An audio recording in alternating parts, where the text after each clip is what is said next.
No, I don't think they have what they really need specifically to go deep down into those nuclear facilities that Iran has. What we have, no other country in the world has, these explosive, hugely powerful bunker busters. And I think to really complete what Israel would want to do, to eliminate any potential nuclear facilities in capacity to build a nuclear bomb, they would need those weapons. But Israel has many sophisticated weapons, obviously more than any other country in the Middle East, and they'll use them. And I'm sure they have been using them. Secretary, would it be in the U.S.'s best interest, knowing now that Israel has apparently begun attacking the underground enrichment facility at Fordo, where the Moab and other bunker busters that you're referring to would likely be required? Is it in the U.S.'s best interest to help now to close the deal on this while the window is still open? Well, I'd be very surprised if the United States was not in some way involved here. I mean, publicly they're expressing both sides that this is an independent Israeli attack, but rarely, because our intelligence is so interconnected. Everything that Israel does is connected to us in some way.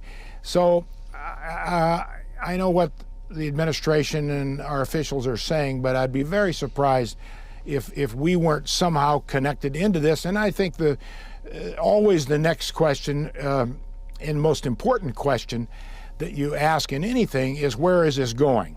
You know, how does this end? And the United States clearly has an interest in answering that question and getting the right answer for that. How does this end? Because of all the Middle East and what will come out of this, consequences of this.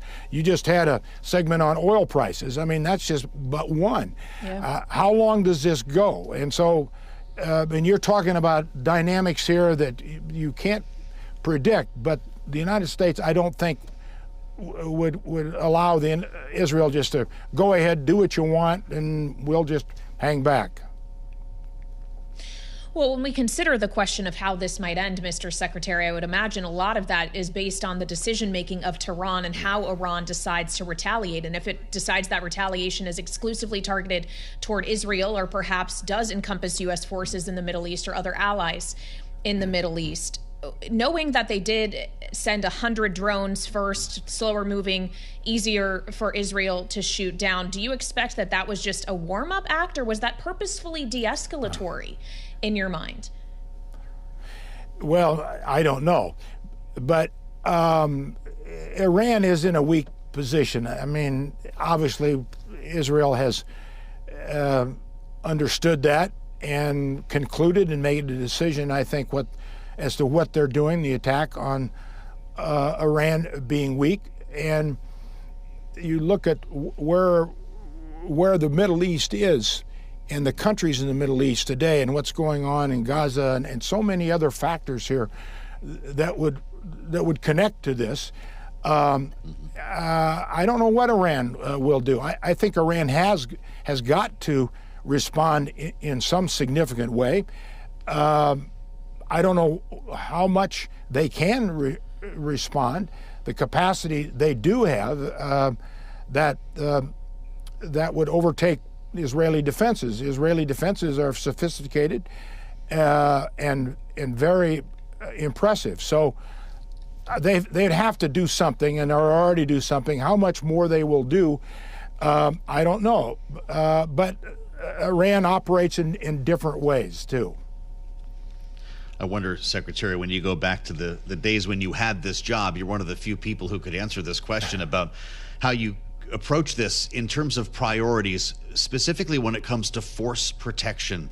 What would have been your first moves to make sure Americans who were already in the theater were safe? Well, from what I understand, this administration has done and was announced a couple of days ago, withdrawing our people, our civilians from many of our embassies, specifically Iraq.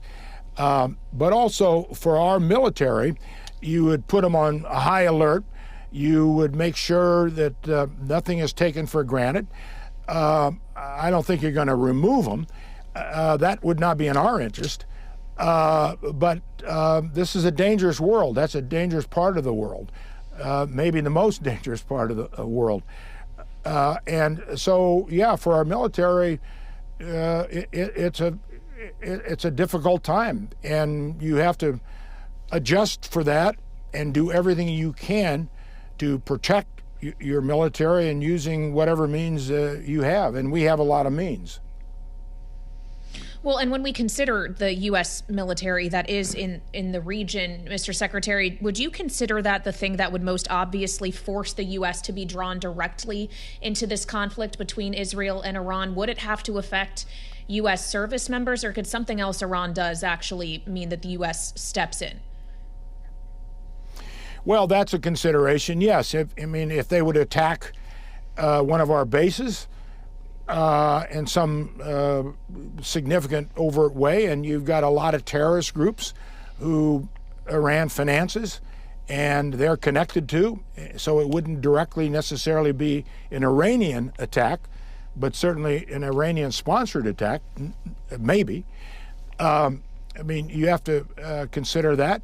Depending on the lethality of the attack, depending on what they would do. You had a segment on just a few minutes ago in the oil segment about the Straits of Hormuz and how dangerous that is. You've got Yemen. So you've got a lot of pieces here in the Middle East that could be drawn into this and will, in fact, be affected by this.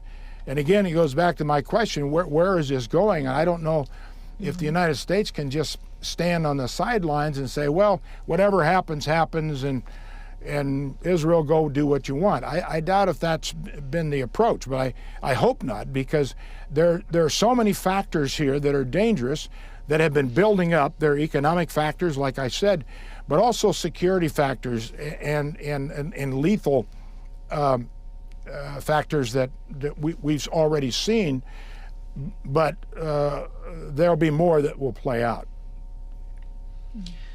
Do you get a sense, based on the lack of reaction so far outside of the drones that were sent from Iran to Israel, that Iran is in fact on its heels, that it may not have the capacity to strike Israel with hundreds of ballistic missiles as had been threatened following some of the attacks that we saw last year? Israel apparently did quite a job on Iran's ability to respond.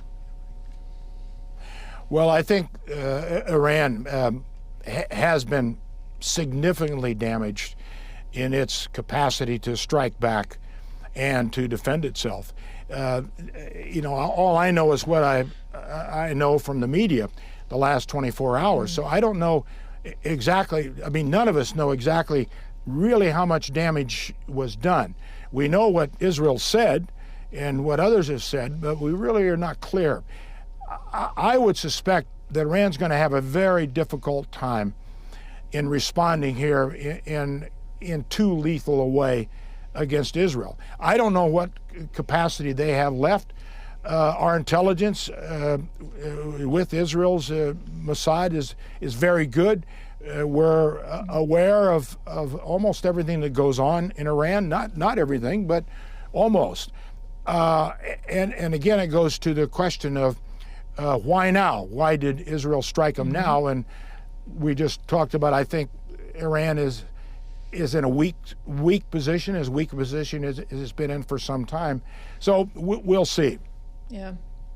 Well, and of course, Iran's perceived weak position is also why the Trump administration has been pushing this notion that maybe a nuclear agreement can be reached with Iran. Knowing that you were serving as defense secretary while the original agreement, the JCPOA, was being negotiated, do you believe we would be in this situation now had the U.S. not backed out of that deal during the first Trump administration? Well, no one can be sure in answering that question, but I don't think we would be in this position. If that 2015 agreement that President Obama negotiated and got through, which was very significant because it had the concurrence. If you remember, it wasn't just a U.S. deal. It was the Chinese signed off, the Russians signed off, the French, the Germans, the British, the United Nations, and it opened up Iran. It opened our ability to inspect, to have actual U.S. inspectors on the ground in Iran. So many pluses to this, to open up Iran, and to have it handled and have it abruptly stopped in 2018 like the Trump administration did. What was going to lead to something like this? There's no question in my mind, of course it was going to lead to something like this. The Iranians took the position, you can't trust the Americans, you can't trust any of these people, and we're going to close down what we agreed. We're going to start moving forward underground on at least giving us the potential to build nuclear weapons. Yeah, it's pretty obvious to me that Iran responded in a predictable way, the way that we assumed that they would. So no, I think if that 2015 agreement was allowed to hold and keep working, we would not be here today.